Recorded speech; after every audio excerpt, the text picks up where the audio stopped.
Hello and welcome back. This is Jennifer McGuire, and I hope you're having a wonderful week. Today I am sharing a technique that I call stained glass stamping. Now there are many different stained glass stamping techniques out there. This is just one way to kind of get a beautiful window-like look on your cards. So for this, I used stamps and their coordinating dies to create lots of dimension and lots of shine. So I have a few different examples for you. I'll start with the leaves, and then I will end with this floral card at the end of this video. I'm using all Gina Designs products today, and the one that I'm going to use the most is from the new Stitched Leaves mini stamp kit. So the kit came in a box like that you see here, and in this kit is a large stamp set. I'll show you that in a moment. We have the coordinating dies on a little magnetic storage card. And also there is a bit of adhesive, a few envelopes, which I really like her envelopes, and then a stack of some half cardstock sheets. Now I really like Gina cardstock. I've been using them a lot in my videos lately, and the colors that are included here are perfect to go along with the theme of the kit. Now here is that stamp set from that kit.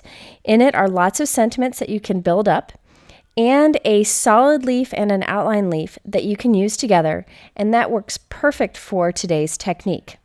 Let's start by creating that solid multicolored image that you see through that little window.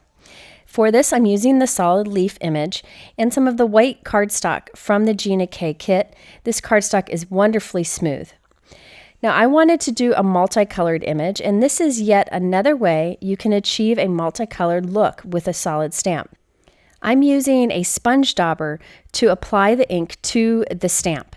So I'm dabbing the sponge dauber onto my ink pad, and then I'm dabbing it onto my stamp. Now I'm going kind of light-handed so that I can control how much ink I'm putting on there. I just want a soft blended look.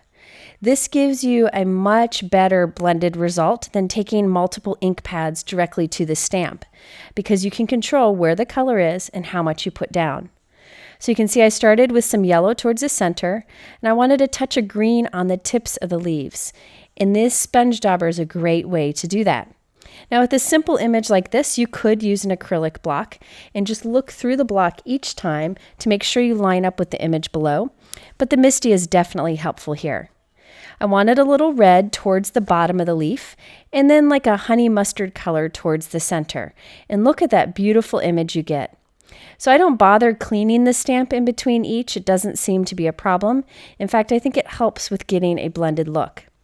I use Gina Designs inks for this, but you could use any dye inks and even pigment inks for this technique. Another way you can get a little more intense look is to start by stamping with your lightest color. So I just stamped normally, just inking up the stamp with the ink pad and stamping it. And then the rest of the colors I'm applying on top by using the little sponge daubers. If you don't have sponge daubers, you could use your mini ink blending tool, or you could use any little makeup applicator. However, I've had these sponge daubers for many, many years, and you can use them over and over again. I think they're a great tool to have, and a great way to get a beautiful blended stamped image. Okay, so now let's do that gold see-through leaf that you see there. For this, I'm using hot off the press heat-resistant acetate. You want to make sure to use a heat-resistant acetate since we're using heat embossing on this. And this stuff is great. It does not warp with the heat added. There are instructions on the package on how to use it, and I completely ignore the instructions. And instead, I just put some anti-static powder tool onto the acetate. Then I stamp with Versamark ink. Add my Hero Arts gold embossing powder, and when you add the powder, look at it, it's going to have a lot of it all over it. It's going to stick to it, but if you flick it really, really hard, it knocks off all the excess powder. Now I can go ahead and heat set this. Make sure your heat gun is hot before you bring it to the acetate, and look at that beautiful gold heat embossed image that I get. Once it has completely cooled, you can go ahead and rub away that extra powder from the anti-static powder tool. I'm doing the same with the outline leaf and stamping that on to the acetate. Now when stamping on acetate, it is a very smooth surface, so don't press too hard or wiggle because you might mess up the image. If you want to be sure, you could use a stamping tool such as the Misty to get a nice clear image, but if you're very careful, you should have no problem at all. Next, I'm creating the panel for the front of our card that has the windows that fit these stamped images. So I'm taking the coordinating dies and temporarily taping them to a piece of white cardstock and then running it through my die cut machine. I'm using that same smooth white cardstock that's included in the kit, but any cardstock could work here. You could even do colored if you wanted to. Now, I did go ahead and stamp several extra pieces off camera, so I'm making a few extra cards. So this one will have the word friend in the window. I now have all my pieces ready to create this stained glass window effect on these cards. I did trim my little acetate pieces and stamped leaf pieces down a bit, so you can see that I cut off all the excess, leaving quite a bit of a trim around the images. I also have a piece of release paper that I saved from a long time ago. If you ever have double-sided tape that you use, save that release paper because adhesive doesn't stick to it. So I'm putting that onto my work surface and then running my adhesive over the back side of these windows. This gives us adhesive around the windows, but I don't have the mess on my work surface because that release paper doesn't hold that adhesive. So it's a great way to keep your work surface clean as you apply adhesive to openings. So I'm putting the acetate with the heat embossed images lined up right to the back of our little window panel here. And so you can see how they show through nicely. There's a nice little opening around those heat embossed images because the coordinating dies are slightly bigger than the stamped images. At this point, I am gold heat embossing a little sentiment underneath the word thankful. I would recommend doing this before adding the acetate to the back of it. I didn't think of it at the time, but I think you would get a better result if you did. Now I need to put lots of foam tape on the back of this piece. I want that heat embossed window to be raised up off the solid stamped leaf that's sitting there to the left. So I find that it's best to use foam tape for this. Lots of it, because you really want it to be evenly popped up. However, if you want to, you could glue it straight down onto the card. I'm removing the release paper from around the leaf so that we can line up that solid leaf behind the window. So I'm just looking through the window and lining it up so that that solid leaf is directly behind the gold outline leaf. And it really creates this beautiful stained glass look. It's kind of raised up, it has some shine, absolutely beautiful. At this point, I wasn't sure if I wanted white cardstock or colored cardstock behind the thankful, but I really felt like the white made the biggest impact. So I cut a piece of white cardstock, and I'm also removing the rest of the release paper, putting the white cardstock behind the word thankful, adding some adhesive to that, and then I'll stick it on to a honey mustard note card that I created with the cardstock that's included in that Gina K kit. And there you have that beautiful stained glass look that you get by creating the gold heat embossed on the acetate with the solid image behind it. Really is a beautiful look. Now before we move on to the flower card, I did want to show you all the leaf cards that I ended up creating. Here's the one I just showed you that says thankful for your kindness. I decided to keep the card simple and only add some clear jewel accents from Lucy's cards. I felt like any colored embellishments or sequins or gems were too distracting from those main images, and the clear was just the perfect touch. I also used a matching envelope from Gina K that is the tomato soup colored envelope. It's a beautiful color. And on that envelope, I stamped a little message. Love to stamp messages on my envelopes. This one is from the Gina K Handmade Goodness stamp set. So this one says, sending smiles from across the miles. Here's a very simple card that I created using the word friend.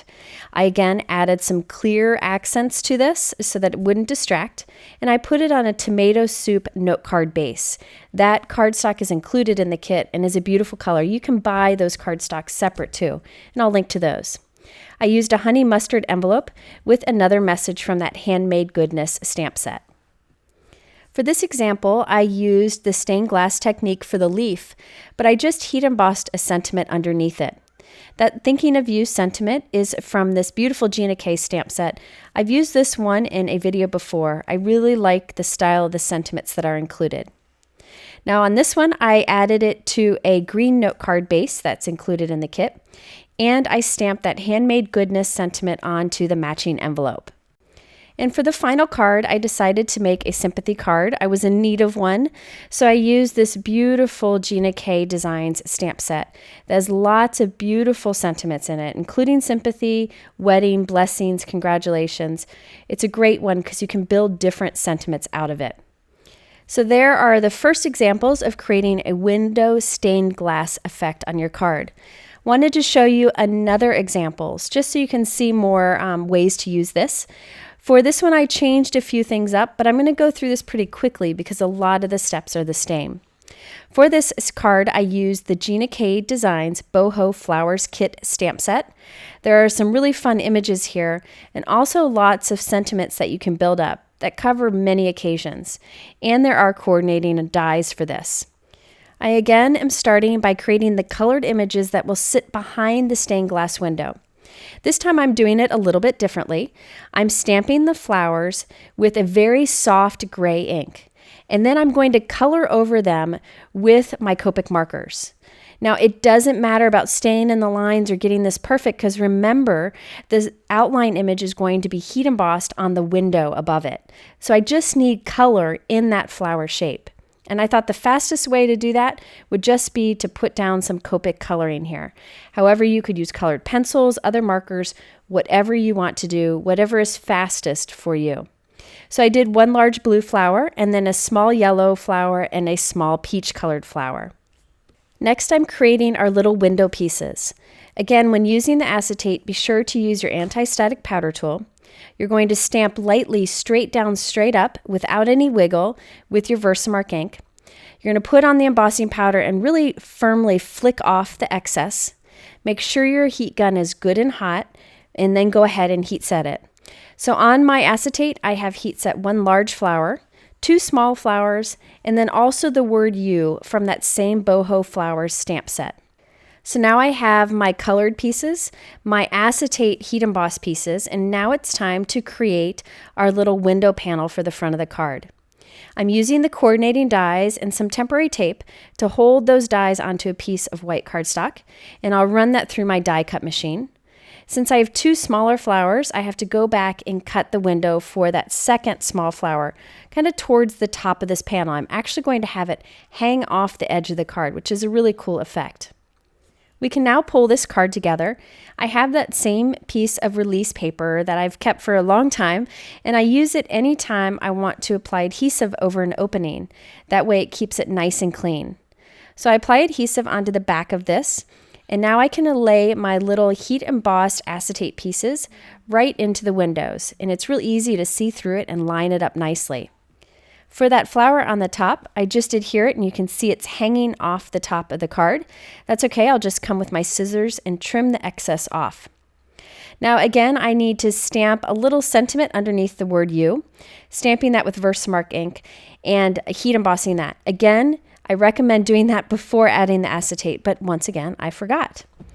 So here I'm adding lots of double-sided foam tape to the back of this. The more you add, the better, because it'll hold up better through the mail, and it'll keep all of those stained glass little windows raised up from the back of the card. So now I can adhere my little colored pieces behind the window. You just look through and line it up with your heat embossing, and that adds that pop of color to show through each of the windows. Here I'm doing the little yellow one, and again, trimming the excess off. So now we can flip this over, remove the rest of the release paper, and add a little white cardstock piece for behind the word "you." And then I can glue that all onto a pool colored note card. I did add colored gems to this one. You can see I even added one to the center of each flower, just to add a little more color to it.